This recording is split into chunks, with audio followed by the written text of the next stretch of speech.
Wah, wah. Ah, wah, lapangan. So, gimana Bang?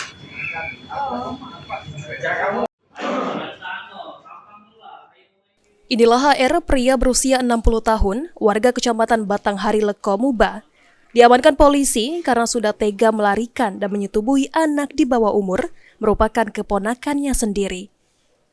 Kejadian berawal saat pulang dari sekolah, lalu dibawa tersangka di sebuah pondok tanpa izin dari orang tua korban. Petugas kepolisian yang menerima pengaduan dari orang tua korban langsung melakukan pengejaran terhadap tersangka, sehingga berhasil mengamankan tersangka di Batanghari Leko.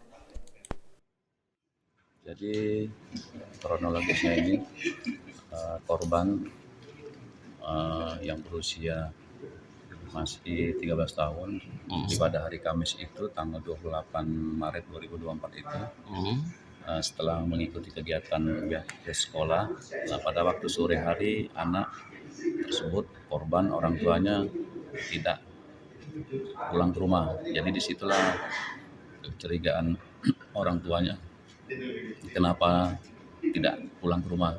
Pak, selama penculikan ini apakah korban dipaksa atau seperti apa, diintervensi atau diiming-imingi saja?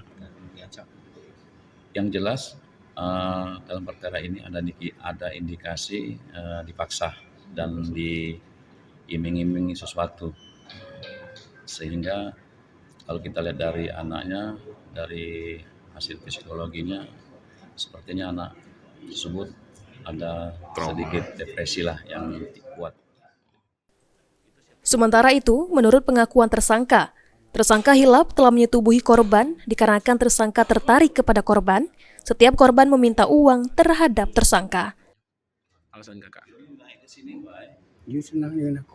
Aku Oh, senang dengan dia. jadi ada hubungan khusus. Enggak kati. Jadi arti senang itu artinya apa? Kok dijanji ke duit atau cak mana?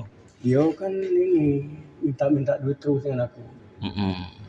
Ya. Sampai 1 tahun lebih lah. Dikasih duit terus. Berapa galak ngasih? Dah cak dia mau minta. Ya berapa galak ngasih? Dikli Pak. Berapa? 10.000, 20, 50, 100. 100.000. Ya. Pak itulah Ngomong di bawah ancaman, kau kosa dia. Enggak. Bener. Pak, selama kemarin kan sempat dibawa lari itu Pak. Sempat lari itu dibawa kemana? Kebetulan Pak. Muntialo. Iya. Jadi itu apa? Bapak anggap sebagai pacar, bukan sebagai aponaan ya? Sebagai pacar. Sebagai pacar. Ruzi Iskandar, PAL TV.